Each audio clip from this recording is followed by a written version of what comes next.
안녕하세요. 예. 민법 기능 강의 1월 강의 진행하도록 하겠습니다.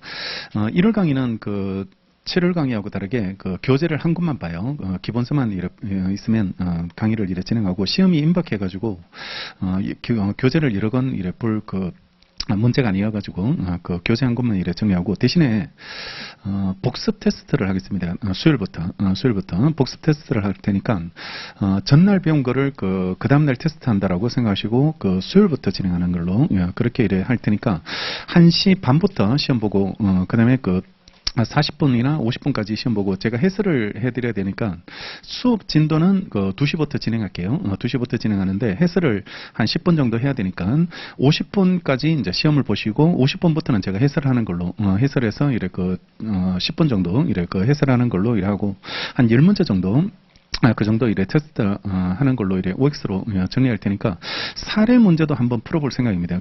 실제 시험에서 케이스 문제라고 해가지고 사례 문제가 출제되는데 출제를 연습하는 차원에서 한번 OX로 한번 풀어볼 테니까 기출 중심으로 해가지고 한번 정리하는 걸로 그렇게 하고 질문은 저희 학원 게시판에 해도 되고 여기 강의 계획표에 나와 있는 이메일 주소가 있잖아요.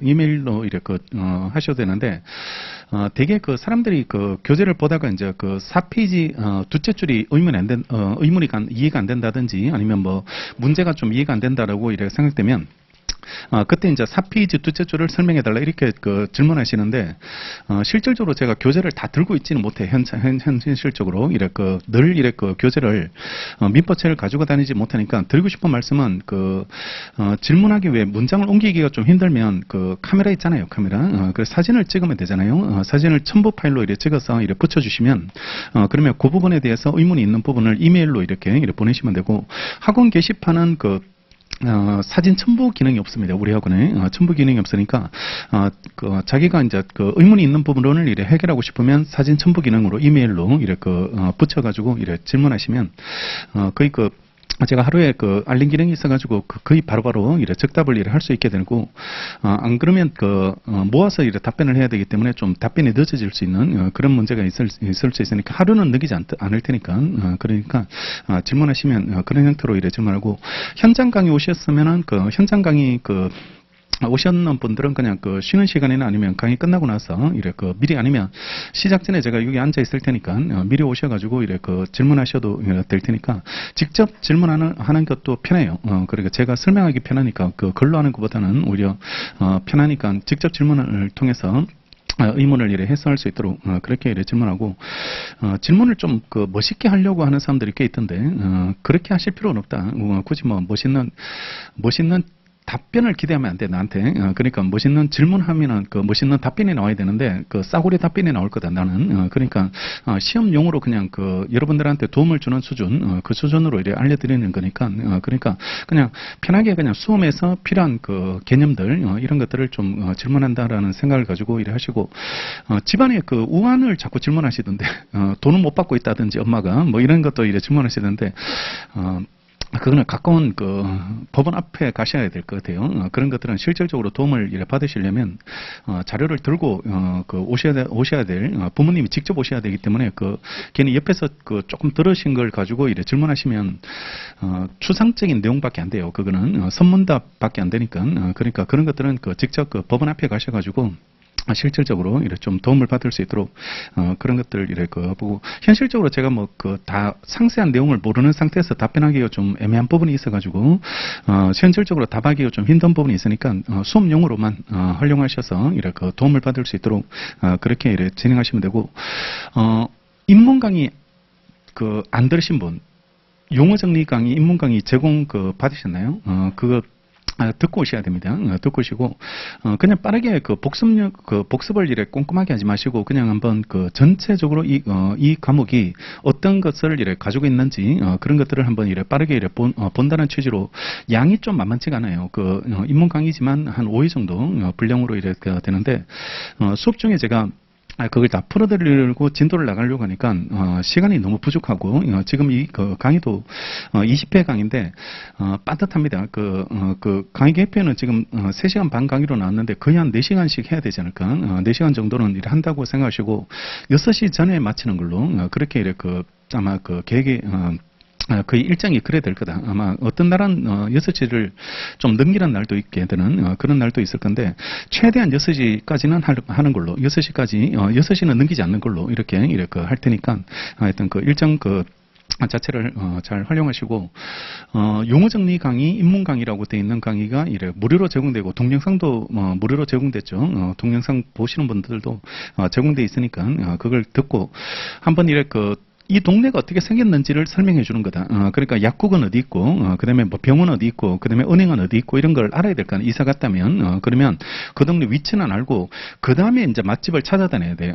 여기가 내 취향에 맞는 커피숍이 어딘지, 뭐 이런 것들, 그다음 맥도날드가 어디에 있는지 이런 것들을, 그 다음에 이래 찾아가야지 메뉴가 뭔지 이런 것들을 이래 찾아가야 되는데, 위치도 모르는 상태에서 맛집을 찾을 수는 없어요. 맛집을 찾을 수 없다. 그런 기본으로 그냥 아웃라인을 그냥 빠르게 한번 잡는다. 이런 기본으로 해가지고 그렇게 따라오시면 되고 그리고 이 강의실은 학문을 하는 데가 아니에요. 여기가 학원입니다. 학교가 아니고 이래 학원이니까 민법을 법대 나오신 분은 알겠지만 민총하고 지금 우리 진도 범위에 시험 범위에 있는 내용들을 학교에서 보면 3학기입니다. 3학점씩 9학점으로 이렇게 진행할 건데 이게 20회에 끝나야 돼. 한 달 안에 20회에 끝나니까 거의 뭐 야매로 끝나는 거다. 야매로 이렇게 끝나는 거니까 그러니까 깊이 있는 설명이나 뭐 이런 것들은 기대하지 말고 그거는 교수님한테 이제 의문을 이렇게 질문하시고 뭐 토론하려고 하지 말고 저한테는 그러니까 뭐 이게 옳다 그러니 뭐 입법이 뭐 잘 됐니 안 됐니 이런 것들을 나한테 묻지 말고 제 같은 놈이 뭘 알겠어. 그러니까 국회의원, 의원이 알아서 하는 입법 과정이니까 내 같은 놈이 어떻게 결정권이 있겠습니까? 그러니까 수업용으로 정리해야 된다. 수업용으로 노무사 시험을 준비하는 과정이다. 이렇게 생각하시고 민법을 공부한다가 아니고 민법 시험을 공부한다. 이런 생각을 가지고 그냥 우리가 필요한 1차에서 원하는 점수들 1차 합격을 위한 과정들 이런 것들을 정리해 준다. 이런 기본으로 해서 수업을 따라오신다면 거기에 대한 부족함은 없지 않을까. 여러분들이 원하는 1차 합격이라는 목표에 부족한 점은 없을 테니까 그러니까 그 취지에 맞춰서 강의를 할 거고 그런 과정에서 여러분들이 얻어나가서 빨리 합격하는 게 제일 낫지 않을까요? 그러니까 시험을 빨리 붙고 나서 원하는 길을 찾아가시는 게 그게 가장 좋은 방법이 될 테니까요. 하여튼 그런 과정에서 정리하고 시험 만만치 않습니다.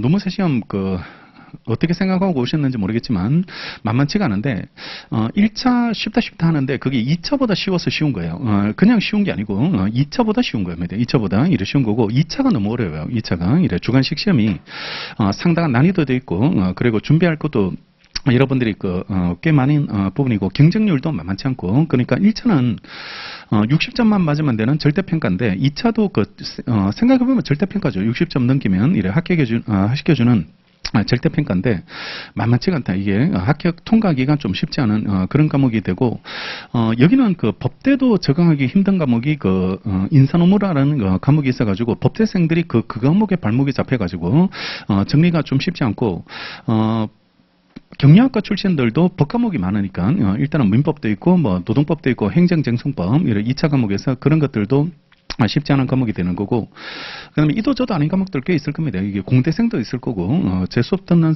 지금 따라오시는 분들 중에 예체능 하시는 분도 있더라고. 예체능 해가지고 원래 합격생 중에 그런 사람도 있게 이래 되고 뭐 내일 같은 미용인가 뭐 그런 거 하셨다는 전공을 그쪽에 미용 전공이 있나 봐요. 그 학교에 미용 전공이 있어가지고 그분이 이제 뭐 피부부터 해가지고 다 하신다 그러던데 박사까지 과정을 준비하셨다가 노무사 시험 준비하셨던데 다양할 것 아닌 말이에요. 그런 분들도 비법이고 비경영도 분명히 있지 않을까라고 생각되게 되는데요.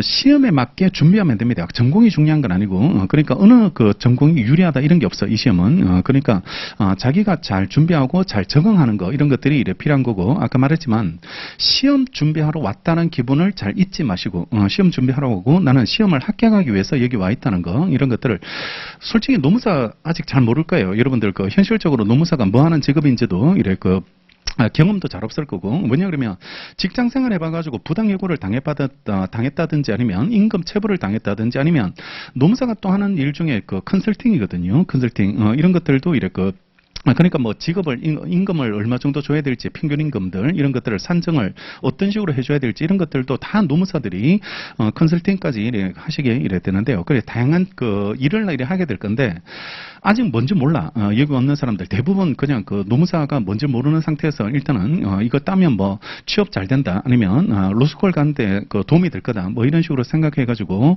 여기 오셨을 건데, 각양각색으로 이래 그 취지는 다를 거다. 여기 온 취지 이유나 이런 것들은 이래 목적은 다를 건데 결론은 똑같아요. 빨리 붙어야 됩니다. 빨리 붙어서 이래 다른 걸 하기 위해서 우리가 준비하는 과정이니까 시험을 위해서 철저하게 수업용으로 이래 접근하고, 수업용으로 우리가 준비한다라고 생각되시면 그러면 빨리 끝내고 나서 다른 걸 할 수 있도록 이걸 가지고 뭐 기업을 취업을 한다든지, 아니면 로스쿨을 간다든지, 아니면 대부분 학생들은 그 법인에 취업하거든요. 그 노무법인 이런 쪽에다가 이래 그 노무와 관련되는 일들, 이런 것들을 이래 하게 이래 되게 되는데, 그쪽으로 이래 나갈 수 있고, 기업하는 친구들도 있고, 실제 기업을 해가지고, 바로 이래 차리는 친구들도 있게 이래 되니까, 하여튼, 그거는 그 다음 일이고, 일단은 빨리 끝내야 돼요. 이 시험을 끝내야지 그 다음 일을 우리가 원하는 일을 이래 할 수 있게 이래 되게 될 테니까, 그게 맞춰서 이래 정리해야 되고, 만만치 않은 시험이니까, 그러니까 최선을 다해야 되고, 공부를 어느 정도 해야 됩니까? 이래 생각하는 사람이 있던데, 수능보다 조금 더 한다, 이래 생각하면 돼요. 수능보다 수능할 때보다 조금 더 한다라고 이래 생각하시고, 수능할 때 그냥 온갖 정성을 수능에 쏟아가지고 이래 했었을 건데요. 근데 거기보다 조금 더 하셔야 돼요. 거기보다 조금 더 이래 생각을 이래 가지고, 왜 조금 더 해야 된다는 생각을 가지고 있어야 되냐 그러면, 그때는 솔직히 좀 어릴 때고, 아직까지 뭐 그때 당시에는 뭐 많이 안다 생각했지만, 지금 생각해 보면 그때는 순수했는데 지금은 안 그래. 지금 여기에 있는 사람들은 타락할 대로 다 타락하는 그런 사람들이 여기 참고 이래 공부를 해야 되기 때문에 그게 어려워. 노는 걸 알아버렸는데 그걸 참고 이래 시험을 이래 준비한다는 게 또 가장 불확실한 게 뭐냐 그러면, 내가 될 수 있을까? 내가 합격할 수 있을까에 대한 걱정. 이거 괜히 돈만 낭비하고 시간만 낭비하는 건 아닐지, 뭐 이런 걱정들. 내가 또 비법도 아니고 비경영이거든. 그러니까 뭐 국문학과 나왔다든지, 아니면 뭐 특히 문과생들 지금 뭐 갈 데가 없거든. 갈 데가 없는 상황이 이래 되다 보니까 진로가 좀 암울하잖아요. 암울하게 이래 돼 있으니까. 그러니까 거기에 대한 걱정들, 이런 것들을 많이 하게 되는데, 불행을 피할 수 있는 방법을 이래 찾아야 됩니다. 그러니까 우리가 불합격을 하지 않도록 이래 방법을 찾고 그걸 도와주는 것이 학원이고, 결국은 아무리 학원이 좋은 강사들로 구성되고 아무런 좋은 프로그램이 있다 할지라도 본인이 하지 않으면 그거는 도움을 받을 수 없는 그런 문제가 이래 될 테니까, 본인이 일단은 뭔지는 모르겠지만 한번 따보겠다. 그러니까 하나님이 괜히 나를 이쪽으로 인도하진 않았을 거다, 이래 생각하시고, 어떤 이유 때문에 원래 2023년 1월 1일 날 이 과정을 이랬다 밟게 됐는지는 모르겠지만, 그것도 운명이지 않을까? 우리가 어떤 인연이든지, 아니면 내가 어떤 인연을 가지고 이걸 시작하게 됐는지, 또 앞으로 이 과정이 내가 나한테 내 인생에 어떤 영향을 줄지, 이런 건 앞으로 모르겠지만, 하여튼 최선을 다해서 한번 해보자라는 그런 마음으로 따라오셔야 되지 않을까? 그렇게 생각하시고, 1차는 최선을 다하고 방심하지 않으면 붙습니다. 크게 어렵지 않게 이렇게 합격하고, 근데 그저 먹는 건 아니고, 그러니까 굉장히 좀 노력을 좀 해야 되고, 특히 이 민법은 굉장히 좀 만만치 않은 그런 문제가 이래 될 테니까. 그러니까 강의 끝나고 어떤 느낌이냐 그러면, 맨인 블랙 보셨나? 외계인 나오는 맨인 블랙 보면, 거기 보면 기억을 잃게 하는 플래시가 있어. 20회 끝나고 플래시 한번 센 느낌이야. 그러니까 무슨 말이냐 그러면, 하나도 기억 안 나, 이거. 끝나고 나면 하나도 기억 안 나는 그런 문제가 있으니까 복습을 철저하게 해야 돼. 철저하게 하고, 그냥 틀렸는 거, 뭐 그냥 웃고 넘어가지 말고, 그냥 실수했겠지, 착각했겠지, 이렇게 생각하고 그냥 넘어가지 말고, 복습했는데 틀렸다면 그거는 모르는 겁니다. 냉정하게. 이래 복습이 덜 된 걸로 이래 생각하시고, 그 부분은 다시 표시해야 돼요. 교재에다가 이래 표시하시고, 그 교재 자체를 다시 확인하시고, 그리고 여러분들 이때까지 중간 기말 이래 시험 볼 때, 고등학교든 대학교든 이렇게 시험 볼 때 전주에 정말 최선을 다해서 노력했을 겁니다. 안 가던 도서관도 가보고 뭐 이렇게 해가지고 최선을 다해서 이렇게 정리하게 되는데, 여기 똑같아. 우리가 전날 안 보면 못 풀어, 이거. 전날 보지 않으면 풀 수 없는, 평소 실력으로 못 푼다. 못 풀게 이렇게 될 테니까, 이 워낙 넓어요. 양도 많고, 또 이것만 있는 과목이 이것만 있는 게 아니고, 사회보험법이나 뭐 노동법도 이래 봐야 되는 그런 상황이기 때문에 직전에 봐야 됩니다. 직전에 이래 봐야 되고, 직전에 보기 위해서 우리가 준비하는 과정이, 그게 시험 공부다. 그게 1차든 2차든 1차든 동일하게 이래 처리되니까 직전에 우리가 보고 시험장 가서 풀고 그다음에 잊어버리면 돼. 잊어버리면 이래 되니까 그러니까 그걸 위해서 준비해야 되는 거고 그러면 직전에 보려면 책을 빨리 볼 수 있도록 만들어놔야 되고 또 여러 권 보면 안 되겠네. 이것저것 보고 이거 보고 이렇게 보면 그거는 직전에 못 보고 가요. 보고 갈 수 없게 이래 되는 그런 부분이고 그리고 또 객관식에서 함정에 빠지지 않고 풀려면 같은 책을 한 4번은 봐야 되겠더라. 3번 이상은 봐야지 함정에 빠지지 않게 이래 될 테니까 그러니까 이것저것 볼 생각하지 말고 딱 한 권 정해가지고 기본서 이렇게 정해놨다면 이걸로 그냥 끝까지 가가지고요. 끝까지 가서 직전에 한번 빠르게 보고 문제를 풀 수 있는 그 자료를 만들어 놓고 그걸 매일매일 연습해 봐요. 매일매일 연습해 보고 그 부분에 대해서 자기가 잘 되고 있는지 이런 것들을 확인해 볼 수 있도록 그렇게 보시고 그리고 이 교재 만들 때 제가 제일 신경 쓰는 게 뭐냐면 강약 조절입니다. 그러니까 강하게 봐야 될 거, 약하게 봐야 될 거 이런 것들을 이렇게 구분하기 위해서 이 교재 보면 날개가 있는데 날개 보면 26페이지 보세요. 26페이지 보시면 26페이지 보면은 그 26페이지 부분에서 그 기출 문제들이 이렇게 정리되어 있는데 반걸로 2번 그 주관적 요건 옆에 본무사 시험, 세무사 시험 이래 돼 있고 그다음에 양걸로 2번 효과 부분에서 이제 그 기출들이 이렇게 정리되어 있습니다. 정리가 되어 있고 오른쪽 페이지 보면 27페이지에 동그라미 3번 소멸시효 판례라는 부분이 있는데 거기 보면 오른쪽 날개에 1번 부분이 있는데 거기 보면 노무사 기출은 따로 표시가 되어 있어요. 색깔로 이렇게 표시가 되어 있습니다. 그러니까 복습할 때 이게 기출이 되는 건지 아닌지를 구분하라고. 그러니까 강하게 봐줘야 될 거 기출이 되고 있으면 이거는 그 출제가 반복되고 있는 그런 부분이고 또 나올 수 있는 그런 부분이고 그리고 다른 시험에 출제됐지만 아직 노무사 시험에는 아직 출제가 안 된 부분이 있는데 그런 부분은 앞으로도 나올 수 있거든. 앞으로 이래 나올 수 있는 그런 문제가 이래 될 테니까 그리고 이게 공부했으면 이게 시험에서 어떻게 나오는지를 확인해 봐야 돼. 시험에서 어떻게 표현되고 있는지 또 앞에를 물었는지 뒤를 물었는지 이런 것들 그리고 전체적인 내용을 오답으로 만든다면 틀린 답으로 만든다면 어떤 부분을 틀린 답으로 만들고 있는지 이런 것들을 그런 것들을 그걸 확인하면서 공부를 하라고 공부를 하고 그러니까 시험과 동떨어진 공부를 하지 말고 교양이 아니야 여기는 교양이 아니고 문화센터가 아니고 여러분들을 어떤 재미를 위해서 공부하는 게 아니고 시험을 위한 준비 과정이라고 시험을 위한 준비 과정이니까 철저하게 시험용으로 봐야 돼요. 시험용으로 보고 노무사 기출을 먼저 정리 1차적으로 정리하고 그게 좀 어느 정도 수월하게 됐다면 그때 두 번째로 정리할 게 다른 시험 직렬 준비고 그리고 최근에 나왔던 판례들은 아직 기출이 반영이 안 돼 있거든. 기출이 반영이 안 돼 있는데 그런데 그런 부분은 제가 수업에서 별표나 이런 것들을 해드리겠습니다. 별표나 이런 것들 아직 출제는 안 됐지만 곧 출제가 될 수 있는 예상 문제들 이런 것들은 따로 이래 정리해 드릴 테니까 그런 부분은 이래 따로 이래 표시해서 보고 그리고 이거 직전에 봐야 되는 책인데 초반부터 막 색칠하고 이래 버리면 볼 게 너무 많아요. 그러니까 색칠되어 있는 게 너무 많아 버리면 직전에 읽기가 너무 힘들어집니다. 힘들어지게 이래 될 테니까 초반에는 그러니까 무슨 말이냐면 초반에는 다 어렵죠. 어려운 내용인데 근데 그걸 미리 생강펜을 다 꺼내 가지고 칠해 버리면 앞으로 이제 알게 되는 부분도 생길 건데 그걸 다 읽고 있게 되는 그런 시간 낭비가 되거든. 시간 낭비가 이래 될 테니까 그러니까 직전에 봐야 될 것만 따로 표시하는 거야. 나중에 이래 자주 틀렸던 부분 그리고 이해가 잘 안 된다든지 아니면 자기가 계속 반복해서 틀리고 있는 거 이런 것들은 직전에 봐야 돼요. 그래 본능을 없애줘야지 되니까 그런 것들만 행간부에 칠하세요. 행간부에 칠하시고 그리고 제가 너무너무 중요한 편이다 아니면 너무너무 이렇게 기억해야 될 부분이다라고 생각되면 따로 별표나 형광펜을 따로 이래 알려드릴게요. 그거는 정말 다 외워줘야 될 그런 부분들은 형광펜이라고 이래 말해줄 테니까 그런 것들만 칠하시고 교재 정리를 잘하라고요. 교재 정리를 잘해가지고 직전에 봐야 될 책이니까 그러니까 함부로 형광펜이나 이런 것들 색칠이나 이런 걸 미리미리 하지 말고 자기가 정리하면서 틀린 부분을 찾아내서 그 부분만 칠하시고 그것만 칠해 초반에는 연필로 볼펜을 함부로 쓰지 마시고 연필로 밑줄이나 아니면 별표나 아니면 이런 것들을 해나갈 수 있도록 직전에 봐야 된다는 걸 잊지 말고 하여튼 그걸 생각하면서 이래 따로 실 수 있도록 하고 그리고 철저하게 이해 중심으로 설명할 테니까 이해를 하고 암기를 해 이해를 하고 이래 자연스럽게 체득될 수 있도록 그렇게 하는 거고 그리고 단순 암기 사항들이 있어요. 이 과목에 그냥 외워줘야 될 거 이거는 이해가 필요 없고 그냥 무조건 암기를 해야 되는 그런 부분이 있는데 그거는 제가 숙제 형태로 이래 알려드리면 사진을 찍어.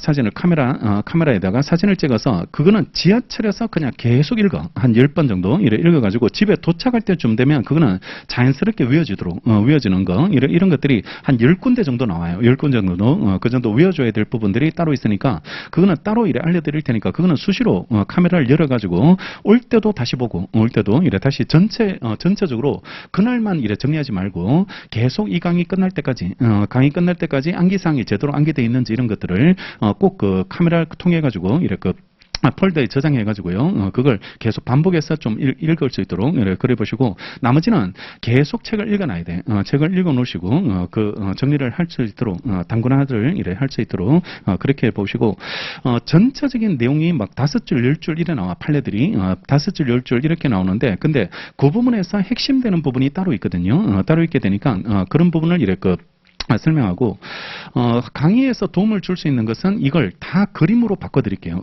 그림으로 바꿔가지고 이래 그림으로 기억할 수 있도록 이게 어떤 상황에서 나왔고 어떤 부분이 문제된 거고 또 어떤 것들이 쟁점이 됐는지 이런 것들을 이래 도식화 시켜가지고 이래 정리해드릴 테니까 연상학습을 할 수 있도록 그래서 그걸 자기가 따로 필기하든지 이래가지고 그게 그림을 통해서 이 내용이 이해될 수 있도록 그러니까 여기는 객관식이니까 주관식이 아니잖아요. 주관식이 아니니까 전체 문장을 외울 필요가 없는 거고 우리가 그 취지를 잘 이해하고 있으면서 그 부분에 대해서 오답으로 나왔던 걸 내가 찾아낼 수 있으면 되거든. 이게 정오를 구분할 수 있는 그런 공부를 하시면 되니까 그에 맞는 공부를 이래 한다라고 생각하고 그에 맞는 준비를 한다라고 이래 생각하시면서 그렇게 이래 따르시고 그리고 이거 강의 끝나면 미리 알려드리겠지만 복습용으로 꼭 봐줘야 될 게 뭐냐 그러면 그거는 그 무료 조문 특강입니다. 무료 조문 특강이라고 이래 유튜브에도 있고, 그 다음에 저희 학원 무료 강의에 올려져 있는 그런 강의가 있습니다. 근데 그거는 민총 5회, 채권 5회로 돼 있어. 조문만 쭉 빠르게 이렇게 법 조문 중심으로 해가지고 이렇게 정리가 되어 있고,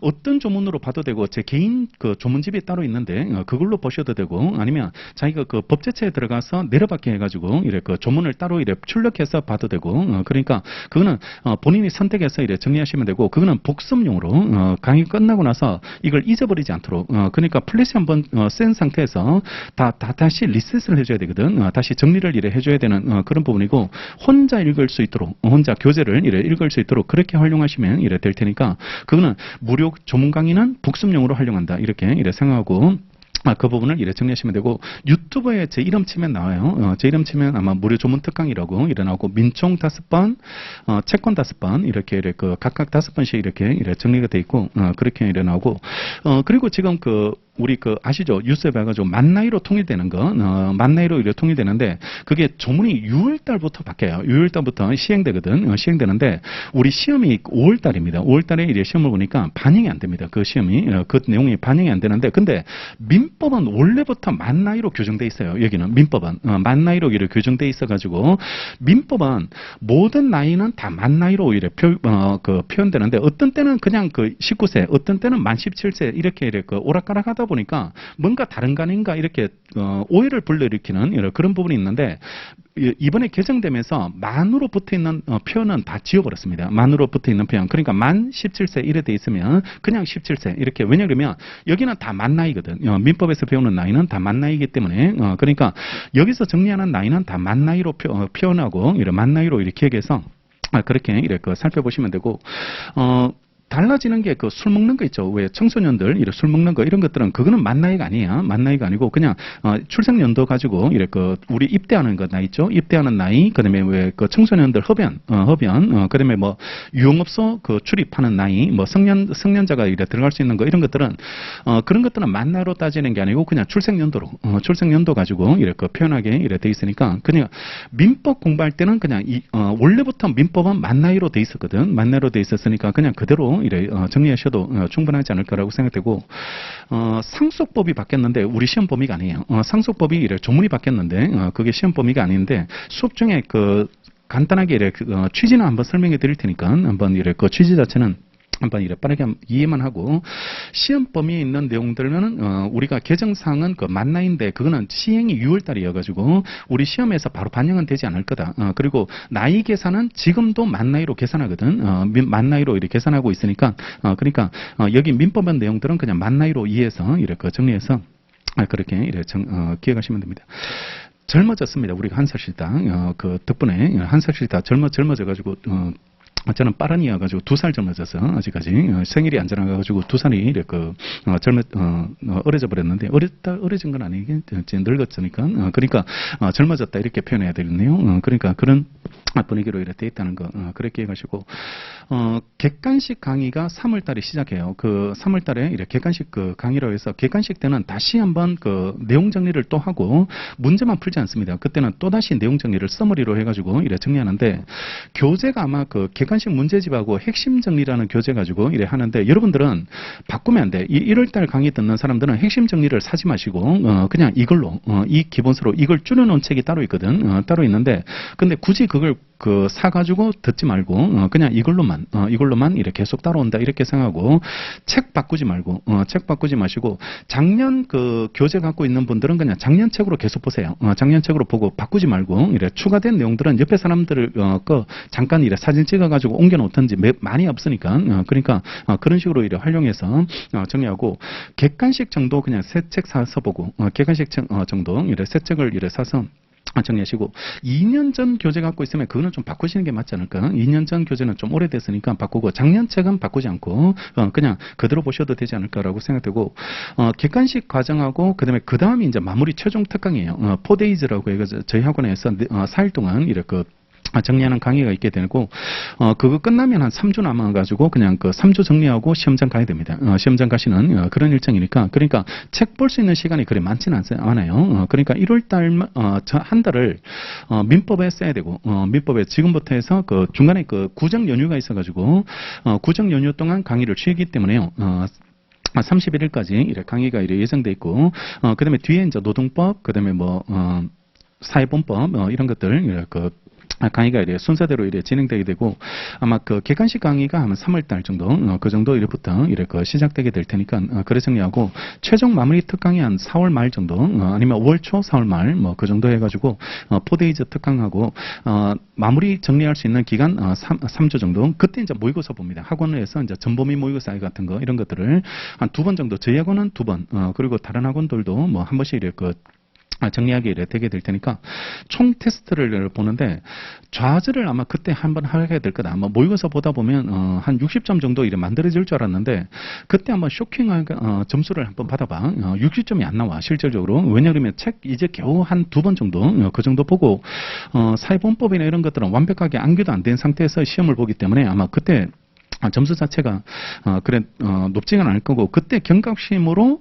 열심히 해야 되겠다. 이거 장난 아니다. 1차가 이래 장난 아니다는 느낌을 그때 모의고사로 폭망하고 나서 느껴. 폭망하고 나서 이래 충격을 받게 이래 되고 그다음에 실질적으로 그 모의고사를 만약에 100명 봤다 그러면 60점 넘는 사람이 10명이 안 돼요. 10명이. 그게 다 폭망이야. 다 이래 폭망으로 이렇게 처리되고 문제도 되게 어렵게 나오고 문제도 이래 쉽게 내지 않고 이래 되게 까다롭게 이래 출제하게 이래 될 테니까 그러니까 거기에서 조금 더 충격을 느껴가지고 3주 동안 열심히 해야 되겠다라고 생각하고 정말 뭐 직전에 시험 볼 때 왜 우리 수능 보기 전에 왜 상태 있잖아요. 불안, 공포, 당황, 초조 뭐 이런 것들 그런 걸 다 느끼면서 시험을 전폐하면서 시험을 벌벌 떨면서 이래 보다가 그다음에 점수 보면 잘 나오거든. 1차 본 시험은 또 점수가 잘 나오니까 되게 합격률이 한 50% 정도, 그 정도 이래 되게 되니까, 그러니까 그때 이제 합격하면 좀 안심이 되고, 1차 붙었는데 더럽게 기분 좋아요.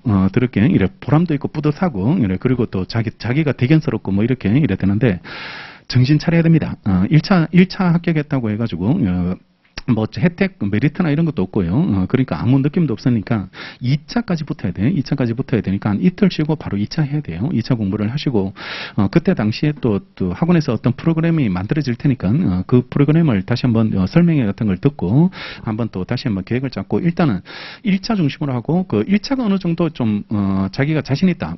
법대 나와가지고 어느 정도 이래 자신 있다라고 생각되면 2차 과목도 이래 같이 이래 정리하는데 만약에 불안하면 2차를 전체를 다 보지 마시고 이래 조금씩 같이 이래 보세요. 만약에 뭐 노동법을 듣는다면 노동법을 1차, 2차 같이 수업을 듣는다든지 뭐 이런 식으로 노동법이 할만하다 그러면 한 과목 더 뭐 인사 논문을 들어본다든지 아니면 뭐 행정을 들어본다든지 뭐 이런 식으로 해서 조금씩 이래 보고 어차피 봐야 돼. 어차피 2차를 이래 봐야 되니까 그러니까 그런 식으로 이래 계획을 잡고 이도저도 아니고 그 공부 시간이 그래 많지 않은 분들은 1차에 일단 올인하고 1차 일단 지금부터 공부하시는 분들은 1차라도 빨리 안전하게 붙어 나가는 게 이래 필요하게 될 테니까 그런 형태로 이래 정리하고 영어 점수 다 있으시죠? 영어 점수가 있어야지 원서 접수가 되거든. 원서 접수가 되니까 미리미리 영어 점수 이래 만들어 놔 가지고 다들 이렇게 그 원서 접수할 때 그게 있어야지 그 원서 접수를 받아주게 되니까 그런 것들을 그 미리미리 준비해가지고 따라오시면 되겠습니다. 1차는 얘가 힘듭니다. 25문제인데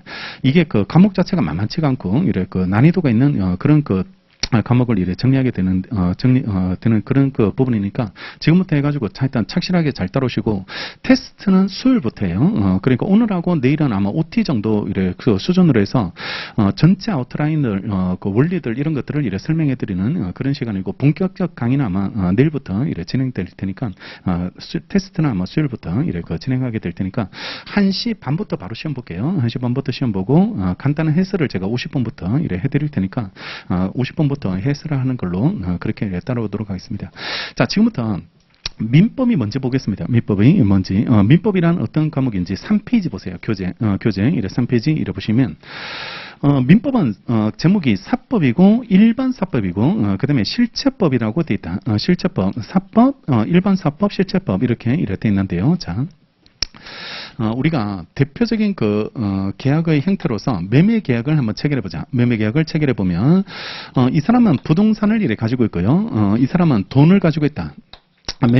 그 돈을 가지고 있는데 이런 사람들이 만나가지고 부동산 하나 살려고 해. 부동산 하나 살려고 이래 하는데 대개 우리가 거래계에서 공인중개사 사무실을 찾아갑니다. 찾아가가지고 내가 이 동네에 어느 정도 가격, 어떤 조건의 그 상태에 있는 그 아파트 이런 것들을 사기를 원합니다라고 하면 중개사분들이 골라주죠. 그 정도 가격이면 이 정도 그 물건들이 있습니다라고 해서 이 동네 시세가 이 정도 되고 그리고 이 정도 가격이면 살 수 있다라고 하고 둘러보게 돼. 아파트를 이래 둘러보고 마음에 드는 곳을 이래 선택하게 됩니다. 근데 이 아파트가 이 호수가 2층이 이게 마음에 드니까요. 깨끗하고 하니까 이걸로 할게요 라고 하면서 제일 먼저 계약을 체결합니다. 계약을 이래 체결하게 이래 되고 계약서를 쓰죠. 중개사분들 도움을 받아가지고 이래 계약서를 쓰고 뭐 계약금은 얼마 주고요. 계약금을 대개 한 10% 정도 주나? 10% 정도 1할 정도 이래 그 정도 계약금을 이래 주게 되고 중도금을 줄 수도 있고. 매매 계약을 할 때 중도금이라는 게 들어가는데 대개 거래계에서는 한 번씩 넣습니다. 중도금을 이래 넣어가지고 계약금을 10% 정도 넣으면 5천만 원 정도 이래 계약금을 넣고 중도금을 한 달 있다가 한 1억 정도 1억 정도 이래 치르고 그리고 잔대금을 치러요. 나머지 금액을 이래 치르게 이래 될 테니까 잔금을 치르고 그러면 이 사람은 그때 이제 집을 비워주죠. 잔금 치를 때 이래 자기가 이사를 나가거든. 이사를 나가게 되고 그리고 이분은 소유권 이전 등기라는 걸 넘겨주게 됩니다. 이전 등기라는 걸 넘겨주게 이래 되게 되거든. 그래서 등기 자체를 이래 넘겨주게 이래 되는 것으로 처리되게 되는데 이 과정이 우리가 부동산 매매 계약입니다. 흔히 일어나는 이래 부동산 매매 계약이 이래 되는데 자, 첫 번째로 알아야 될 거는 우리나라에서 내가 부동산 하나 샀었어요. 부동산 하나 샀을 때 언제 내게 될까? 이 과정에서 언제 이 부동산은 내 아파트다라고 이래 말할 수 있을까? 말할 수 있을지 그 부분부터 정합니다. 민법을 규율하는 것은 이 과정이야. 이 과정을 이래 규율하게 이래 되게 되는데 우리 민법에서는 잔금 치르고 이게 넘어와야 돼요. 등기가 넘어와서 이래 등기를 넘겨받았을 때 그때부터 소유자가 되고 이사 들어갔을 때는 아직 소유자 아니야. 이사 들어갈 때 되게 이거 치르면서 이사를 입주를 하거든요. 입주를 하게 되는데 실질적으로 등기는 등기소 사정에 따라 가지고 한 보름에서 한 달까지는 아니더라도 한 대개 한 보름 정도 이래 그 시간이 등기소 사정에 따라 가지고 이런 차이가 있지만 보름 정도 시간이 걸리고 이거 도와주는 사람들이 법무사들이 이걸 이래 대행해주게 이래 되는 그런 과정을 하게 되거든. 따라서 이 등기 자체가 완전히 이 앞으로 이전됐을 때, 넘겨받았을 때 이제 소유자로 처리가 이래 되게 되는데, 그러면 이 과정을 시간적 순서에 따라서 잘라보면 제일 먼저 계약을 체결하는 과정이 하나가 있게 이래 되고, 이 계약에 따라서 중도금을 언제 주고 잔금을 언제 치르고 그리고 이걸 언제 받게 되는지 이런 것들을 이래 서로 약속을 정하거든. 약속을 이래 정하게 이래 되는데, 그 과정을 우리는 채권과 채무라고 부릅니다. 채권과 채무라고 부르게 되게 되는데, 이게 따로 노는 게 아니고 채권 채무라는 과정 자체를 채권 채무 자체가 서로 발생하게 되는데, 그러니까 이 사람은 대금 받아야 되죠. 매매대금 받을 수 있는 채권, 이걸 가지게 되는 거고, 이 사람은 등기와 인도를 받을 수 있는 채권을 받게 되는 발생하게 되는 거고, 반대로 설명하면 이 사람은 매매대금을 줘야 되는 채무가 발생하게 되고, 이 사람은 등기하고 인도를 해줘야 되는 채무가 발생하게 됩니다. 그래서 이런 것들을 채권 채무를 발생시키는 행위들, 이 행위를 채권행위다라고 부르고, 채권행위라고 부르게 되는 거고, 그 다음에 소유자가 이제 원래부터는 이 갑이었는데 잔금을 치르고 등기가 을한테 넘어오면 소유자가 바뀌게 되거든. 부동산에 대한 소유자, 잔금에 대한 소유권도 얘한테 넘어가죠. 잔금에 대한 소유권도, 잔금을 치르게 되면 5억에 대한 소유권도 그 을에서 갑한테 넘어가게 되고, 대신 갑이 가지고 있는 부동산의 소유권은 을한테 넘어오죠. 을한테 넘어오게 되는데, 부동산에 대한 소유권이 넘어와서 소유자가 바뀌는 걸 우리가 규율하는 걸 물권행위라고 불러요. 물권행위라고 부르게 되게 되는데, 각각 이게 계약 체결하는 행위, 그다음에 채권 발생시키는 채권행위, 그다음에 소유자가 바뀌게 되는 물권행위가 나타나게 되는데, 법은 이게 잘 진행되면 필요 없어요. 진행되면 법은 있을 필요가 없게 되고, 간섭할 필요가 없는데, 각각 사고가 터져. 각각 사고가 터지게 되는데, 계약 체결하는 과정에서 사고가 발생한다든지, 채권행위에서 사고가 발생하는 것, 대표적인 사고, 안 주는 겁니다. 돈을 안 주는 거. 약속한 날짜에 돈을 입금하기로 했는데 입금이 안 된다든지, 아니면 입금했는 돈이 문제가 생겼다든지, 뭐 이렇게 된다든지, 아니면 이 사람도 어떤 하자가 발생할 수 있는 게, 사고가 생길 수 있는 게 등기하고 인도를 해줘야 되는데, 등기를 얘한테 팔지 않고 다른 사람한테 또 팔아버려요. 두 번, 이중으로 팔아버리는 계약을 체결해가지고 엉뚱한 사람한테 팔아버린다든지, 아니면 집을 깨끗하게 잘 보관하고 있다가 을한테 넘겨줘야 되거든. 입주하는 사람한테 넘겨줘야 되는데 막 부셔버렸다든지, 아니면 실수로 불을 내버렸다든지, 뭐 이런 식으로 한다든지, 자기가 이걸 파손시키는 거, 그것도 사고거든. 사고가 발생하게 되니까 그런 과정에서 민법이 들어가는 거야. 민법이 들어가서, 그러면 약속한 날짜에 돈을 못 받았을 때, 그리고 등기를 못 받았을 때, 물건을 제대로 못 받았을 때, 그럴 때 사고가 생기는 거고, 소유자가 바뀌어야 되는데 소유자가 바뀌는 과정에서 사고가 생기는 거, 사고가 발생하게 되는 거, 이런 것들이 엉뚱한 사람한테 준다든지, 아니면 이걸 소유자가 될 수 있는 소유권을 넘길 수 있는 그 힘을 가지고 있는 사람이 넘겨야 되는데, 속지 말해서 남의 거 팔아버리는 거야. 남의 부동산을 팔아가 자기 거인 것처럼 해가지고 팔아버렸다든지, 그러면 이거는 제대로 된 소유자 변동이 일어날 수 없는 거거든. 사고가 생기는 그런 문제가 되게 되니까, 각각 민법이 지금부터 공부하는 것들은 이런 것들을 규율하는 겁니다. 이런 것들을 어떻게 해결할지, 어떤 분쟁들을 어떤 식으로 해결할지를 해결하게 되는 거고, 여기를 규율하는 법을 채권법이라고 부르고, 여기를 규율하는 법을 물권법이라고 부르고, 부르게 되고, 그러면 계약을 체결하는 과정을 규율하는 법이 따로 있거든. 규율하는 부분이 따로 있는데, 그 부분이 계약 체결하는 부분을 규율하는 걸 민법 총칙, 민법 총칙이라고 부르게 되게 되는데, 자, 총칙, 통칙 이렇게 표현하기도 하는데, 이게 법을 만드는 사람들의 방법이 두 개 있는 거야. 방법이 두 개 있게 되는데, 법을 만드는 방법이 옛날에 로마 시대는 사람마다 따로따로 법을 규율하는 조문들을 따로 만들게 됐고, 유럽, 독일 쪽에서는 그쪽에서는 법을 만들 때 공통적인 내용을 먼저 뽑아서 설명하고, 개별적인 내용들은 따로따로 개별적인 조문으로 설명, 이런 방식을 취하는 나라도 있는데, 우리나라가 일제 강점기를 거치면서 일본 놈들이 우리나라를 지배하는 일제 강점기를 거치면서 일본 놈들이 독일법의 법 체계를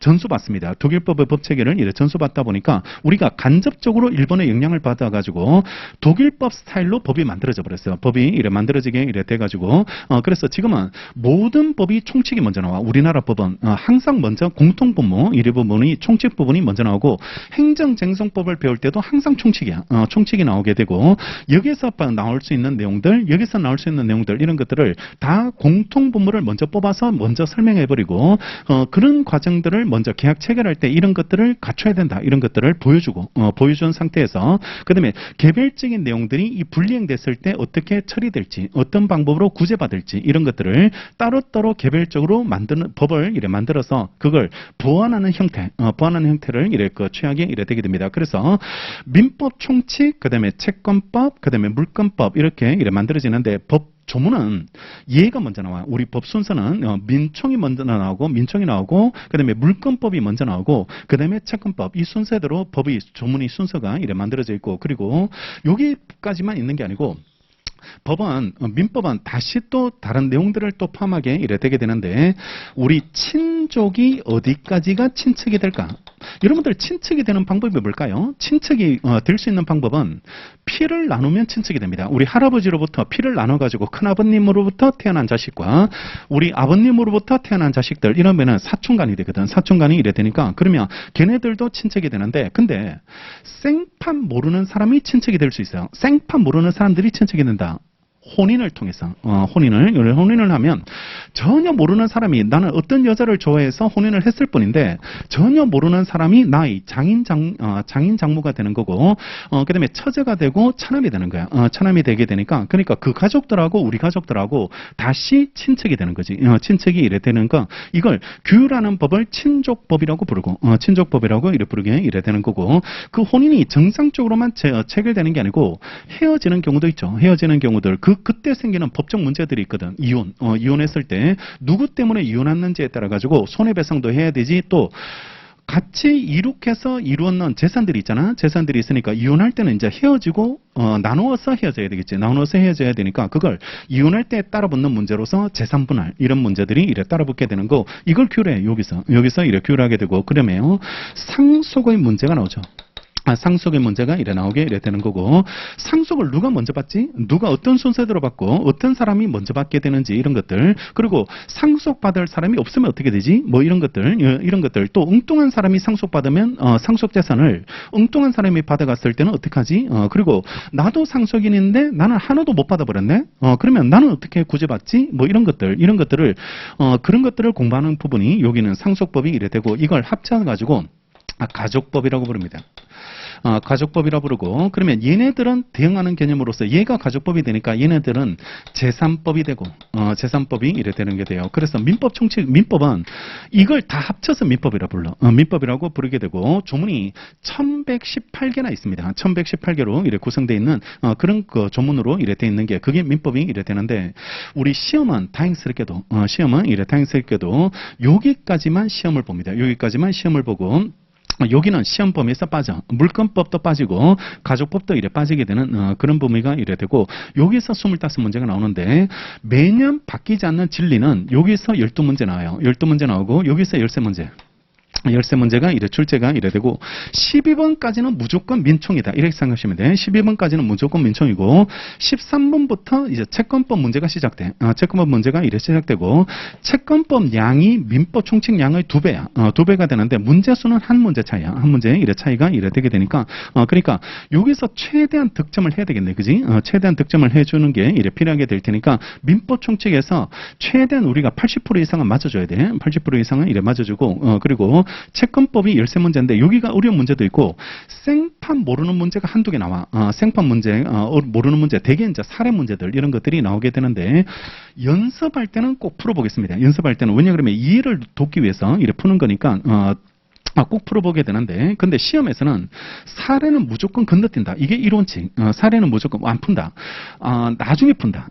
나중에 시간 되면 푼다. 왜냐 그러면 그것도 한 문제고 나머지도 한 문제인데 굳이 그거 푼다고 시간 뺏길 필요가 없어. 우리는 합격이 중요한 거지 실력이 중요한 게 아니거든. 지금 여기서는 그게 어떤 식으로든 한 문제라도 더 맞아서 점수 만드는 게 중요하라고. 60점 만드는 게 이래 중요하게 되니까 그러니까 실전 가서는 먼저 풀지 말고 건너뛰고 다시 돌아와서 풀만한 사례를 골라서 풀고 문제 자체가 너무 복잡해. 원래도 하나 있었는데 그런 거 버려. 그냥 버려고 틀려도 되고 그냥 찍어. 아무거나 이래 하나 찍어버리고 시간 남으면 풀어. 시간 남으면 풀면 되는데 근데 그 시간이 잘 안 남을 거다 아마. 이래 남지 않을 테니까 그러니까 최악의 경우 한 2개는 버린다 이렇게 생각하고 시험이 어려워지면 3개까지 버릴 수도 있습니다. 3개까지 버릴 수도 있게 이래 될 테니까 그러니까 어려운 게 3개 정도는 나올 수 있게 되는 그런 그 난이도가 그렇게 조절되거든. 조절이 되게 되니까 그렇게 이래 정리되는데 대신에 15개 내지 17개는 기존에 나왔던 게 다시 나와. 그게 기출이야. 기출이 되고 그걸 정리해야 돼. 우리가 이래 정리하고 일단 거기에서 실수하면 안 돼. 그게 1차적 목표고 17개만 맞아도 우리가 합격하는 데는 지장 없어. 지장 없으니까 그러니까 최대한 목표를 17개, 18개 내지 한 20개 사이 거기를 목표로 해서 이래 정리하는데 오버해가지고 25개까지 맞는 사람도 있어요. 25개까지 찍었는데 맞아버렸어요. 그냥 이래 그런 사람도 있게 되는데 어쩔 수 없어. 그거 맞아야 돼. 그거는 어쩔 수 없는 자연현상이니까 그래 보시는데 근데 17개는 놓치면 안 돼. 17개는 놓치면 안 되고 그러니까 공부할 때 이거는 최대한 맞아야 된다는 게 17개고 그게 기출이다. 기출이 되고 그 양만 해도 만만치 않습니다. 이게 가벼운 이야기처럼 이야기하게 되는데 그거 정리하기도 만만치 않은 그런 문제가 되니까 한 4번 내지 5번 정도 이래 3회독 이상은 해야 돼. 3회독 이상은 해야지 그 풀리게 되고 수업 듣고 집에 가서 복습하고 아침에 오면서 다시 이래 한번 정리하고 시험 보기 전에 한번 읽어보고 이렇게 해가지고 그게 1회독이야. 1회독이고 한번 풀고 틀렸는 부분은 다시 교재에 표시하고 이렇게 해가지고 그게 한번 보는 거고 한번 이래 우리가 1월 달에 같이 봐야 될 그 과정이 이래 될 테니까 1월 달에 1월 30일까지 그렇게 책을 보자. 우리가 이래 그 텐션 자체를 꾸준하게 유지해가지고 종강할 때까지 그렇게 책을 보고 이래 마무리할 수 있도록 그렇게 1회독을 하고 그 다음에 혼자 정리하는 과정들 그게 한 2번, 3번 정도 이래 더 있어줘야지 직전에 한번 보고 풀 수 있게 되고 원하는 결과를 얻을 수 있게 된다. 원하는 결과를 얻을 수 있게 이래 될 테니까 그런 것들을 이래 정리하고 이걸 지금부터 정리하는 겁니다. 민법은 이걸 정리하고 공통본모인 민법 총칙 계약 체결 과정의 그 공통본모들 이런 것들을 공통적인 이야기를 뽑아가지고 이래 정리하게 되고 그다음에 거기에 관련돼서 이제 어떤 채권 채무를 발생시키는 거 이걸 채권법이라고 부르고 채권행위라고 이래 부르게 이래 됩니다. 여러분들 보세요. 내가 일을 하면 알바 같은 걸 한다든지 아니면 과외를 한다든지 어떤 편의점에서 일을 하게 되면 일을 했으니까 나는 월급을 받아야 되죠. 월급을 받고 그걸 임금이라고 부른다고 임금이라고 부르게 되는데 임금 채권자야. 근로자는 임금 채권자고 사용자가 그걸 줘야 되는 채무자거든. 채무자가 이래 되는데 채권은 그 임금을 주세요라고 요구할 수 있는 힘이거든. 요구할 수 있는 권리, 요구할 수 있는 권리를 이래 채권행위라고 이래 부르고 채권법이 거기를 이래 규율하게 되는데 그러면 안 주면 어떻게 되지? 이게 완벽한 권리가 아니야. 내 수중에 들어오기 전까지는, 내 수중에 임금을 받기 전까지는 이거는 완전한 내 재산이라고 볼 수 없는 거야. 그러니까 채권 중에서 안전한 채권이 있고 안전하지 않는 채권이 있는 거야. 안전하지 않는 채권도 있게 이래 되는데 대표적으로 그나마 좀 안전한 채권, 예금 채권입니다. 은행에 돈을 맡겨놓은 거. 근데 이것도 확실하게 100% 확실하게 안전하다라고 볼 수 없는 게 은행이 파산한다든지 은행이 문을 닫으면 예금자 보호법에 따라서 보호될 수 있는 금액은 딱 정해져 있거든. 정해져 있게 되니까 그걸 넘어서는 부분은 못 받는 경우도 생길 수 있는 거야. 못 받는 경우도 이래 생길 수 있게 되고 일을 했는데 돈을 다 줄까? 그러면 노무서 지급이 뭐 필요해?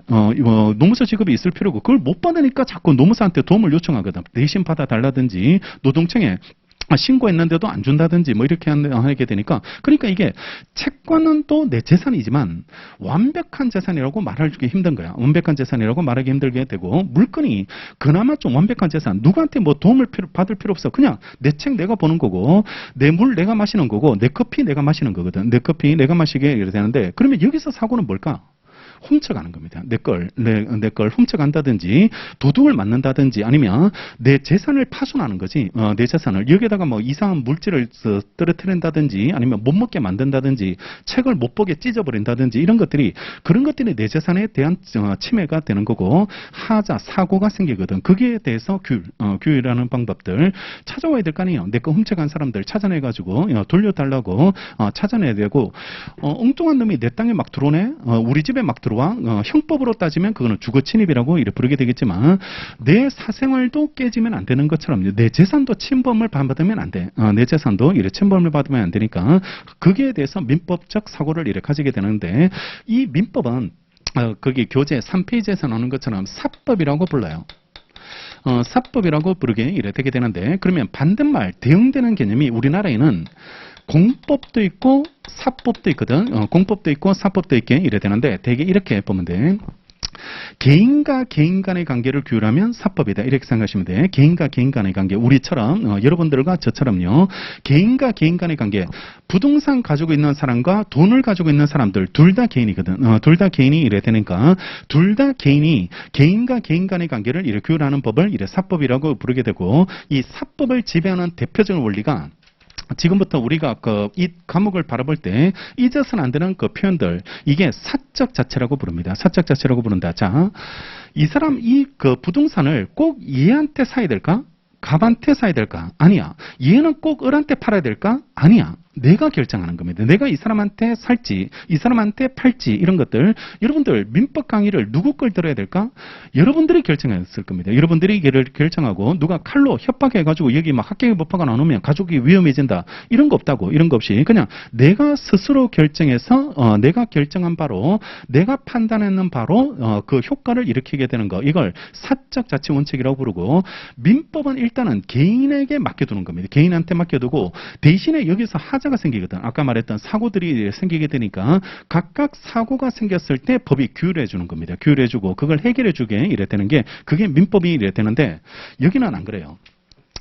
공법 관계는 그렇게 맡겨놓지 않습니다. 이거는 되게 수직 관계라고 해가지고 국가하고 나를 개인 간의 관계라든지 뭐 이런 거 예컨대 의료보험을 혜택을 받는다든지 아니면 전기 공급을 받는다든지 아니면 뭐 수도 공급을 받는다든지 이런 것들은 다 공공재고 이런 것들은 국가가 관리하거든. 대개 이래 국가가 관리하게 되는데 그러면 국가가 자기한테 마음에 드는 사람한테는 그 전기나 의료보험들 수도 시설 이런 것들을 제공해주고 국가가 자기한테 막 그 우호적이지 않아. 얘는 우호적이지 않고 막 반국가적이고 비판적이고 이렇게 되면 그러면 그걸 안 주겠다고 해버리면 즉 사적 자치처럼 개인처럼 이래 맡겨버리면 이 사회는 이걸 가지고 막 억압하고 독재를 하게 되는 그런 문제가 이래 발생하게 될 테니까 이런 걸 막아야 되겠다. 이런 걸 막아야 되니까 그에 대한 역사적 반성으로서 여기는 반드시 법에 따라서 통치를 해줘야 되는 원칙이 적용됩니다. 통치를 해줘야 되는 원칙이 이래 적용되고 사람이 범죄를 저지르면 딱 법에서 형량이 정해져 있거든. 형량이 이래 정해져 있어서 여기까지만 처벌하도록 정해져 있고 정말 나쁜 놈이고 그런 사람을 풀어주면 안 돼. 그지? 풀어주면 안 되는데 그때 당시에 형량은 여기까지밖에 없으니까 그러니까 뭐 조두순 같은 그런 사람들이 그래 악질적 범죄를 저지르고도 거리를 지금 활보하게 되는 그런 문제가 생기니까 이걸 강하게 더 처벌했었어야 되는 그런 문제가 이래 발생하게 되는데 이걸 법에서 허락하는 범위가 여기까지밖에 안 되면 그러면 딱 거기까지밖에 할 수 없는 겁니다. 그래서 공법 관계는 법대로 움직여야 되는 법치주의 원칙에 이제 적용을 받는 지배 원리가 이래 되는데 근데 우리가 지금부터 배우는 민법은 그런 것을 원칙으로 하지 않고 우리가 결정한다. 우리가 이래 결정하고 우리가 판단해서 우리가 우리한테 맡겨놓는 그게 대원칙이라는 걸 기억하시고 내가 내 스스로 결정하는 겁니다. 내가 내 스스로 이래 결정하는 거 이걸 대원칙으로 한다라고 기억하는 거, 바라보는 시각 자체를 그런 식으로 이렇게 가질 수 있도록 이렇게 생각하시고 왜 그렇게 기억하세요? 이런 말 하면 안 돼. 그거는 그 사람이 판단하고 그 사람이 필요해서 하는 거고 왜 그렇게 비싸게 샀어요?